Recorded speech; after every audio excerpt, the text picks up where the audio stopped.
அரசியல் காரணங்கள் எல்லாத்தையும் தவிர்த்துட்டு ஒதுக்கி வச்சுட்டு மக்களோட சேஃப்டி மட்டும் மைண்டில் வச்சுக்கிட்டு அதுக்கான இடங்களை சூஸ் பண்ணுறது, அதுக்கான இடங்களை பார்த்து பெர்மிஷன் போலீஸ் டிபார்ட்மெண்ட்டில் அதை ரிக்வெஸ்ட் பண்ணி கேட்போம். ஆனால் நடக்கக்கூடாதது நடந்துருச்சு. ஆனால் மனுஷன் தானே, அந்த நேரத்தில் அத்தனை பேர் பாதிக்கப்பட்டு இருக்கும்போது எப்படி அந்த ஊரை விட்டுட்டு என்னால் கிளம்பி வர முடியும்?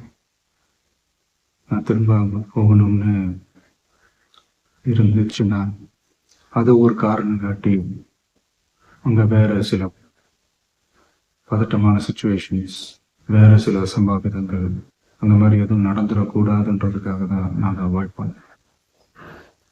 இந்த நேரத்தில் சொந்தங்களை இழந்து